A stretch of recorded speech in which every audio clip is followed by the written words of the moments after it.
What makes The Irishman so cinematically compelling for you to dedicate your time to make it, or other stories that attract you to make them? I think it's the experience of the character, Frank. And, I chose to invest my time at this point in my life, and so did De Niro, in this character, in this world, because I think it reflects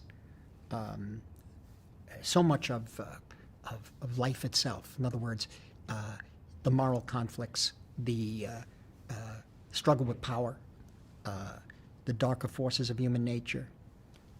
All of these things are subjects that I find still curiosity.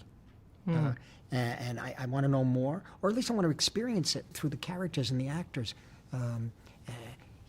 It's always the case of a man or a woman who is a good person, but then ultimately, due to circumstances, usually, finds themselves doing bad things. The movie also felt like an exploration of a slice of history, of the American history.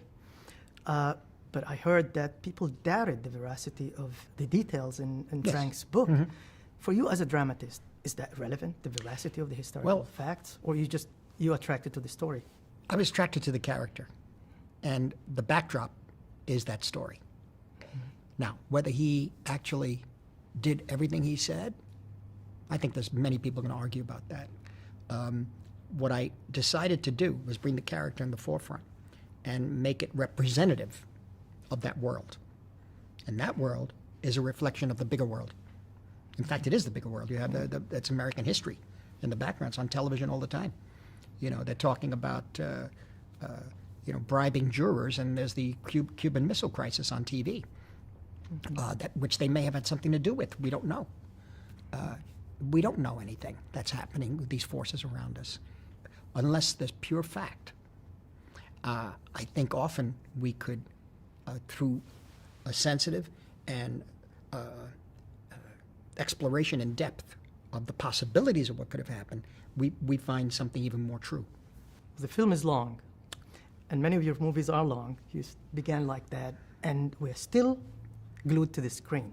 In spite of recently, our attention span has shrunk. Has gotten much, yes, I know. So what are the ingredients, the cinematic ingredients you use to keep us glued to the screen? And have you changed anything in your style in order to overcome that? I think the construction of the script was very important with Zalian and myself, and the how should I say, the drive of the story through Frank.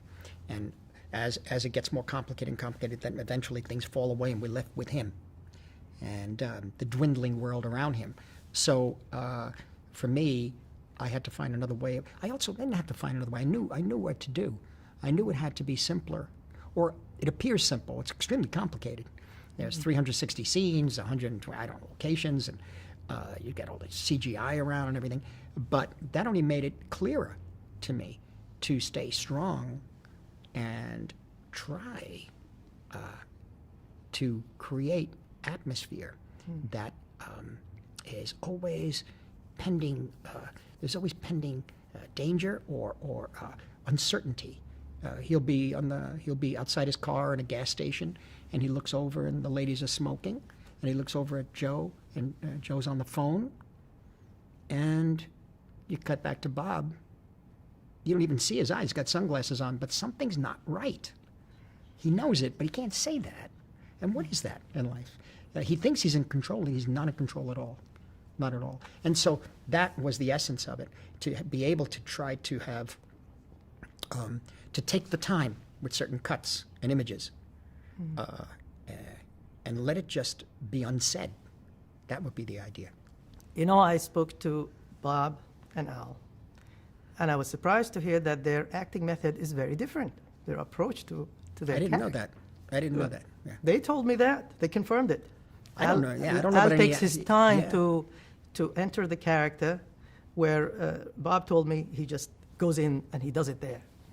I don't believe that. You didn't even know that. So No, does I it don't make believe any it. difference to No, you? I've seen when Bob. the He takes his actors- time. It's always going on in his head. You can see it in his face. Yeah. It's always there. And that's one of the reasons why I signed on to do the film with him, because I knew I saw something in him that he would not let go of that character. He really understood who he was, and the conflicts of that character. And so, you know, I don't know how he does it. As I say, I never took an acting course or I never studied any acting techniques, but it was really Elia Kazan and John Cassavetes' films, you know, that gave me the impression of what I could do with actors, you know. But in any event, Al, I don't know. I never worked with Al before. I just saw what was happening with Al and Bob on camera is really their relationship as friends and colleagues and artists over the past 50 years. Well, they are giants in their field. Yeah, but how is there a different way of when you direct actors? I mean, your actors always deliver incredible performances. How do you eke out these performances from your actors? Well, we talked a lot. We talked a lot with Al. I mean, really, there was hardly any rehearsal. We had already been shooting the film for a few weeks when he came in, and I'd given. Fortunately, there's so much on Jimmy Hoffa, so much 16 millimeter documentaries, videotape, speeches. You have everything. You have everything. Still photographs, fantastic. We actually recreate some of the stills. The one where he's in jail, he's sitting against the wall, and the policeman comes in and takes him. That's a still from him from Life magazine, I think, of Jimmy in jail. So I knew that if I pointed him there and gave him the right research, see what he does with that. He would come back and say something to me about this or that documentary or this scene, and I'd feel it out with the questions he had and see if we were on the same track. You know, I mean, he didn't say anything that would make me feel that he had a very different concept of the character, you know, or that he was going to imitate the character. You had to get an essence of the character. But the real thing I wanted was the love between him and Frank and Russell. That's what I wanted. But really, love between him and Frank. Recently, you dismissed the superhero movies as theme parks, but these people who are making them, they grow up breathing your cinema. And recently, The Joker was inspired by your cinema, I know. by your movies. But do you also consider it as a theme park movie? I don't know about that. I know the film very well, and I know Todd very well. My producer, Emma Tillinger-Koskow, produced it.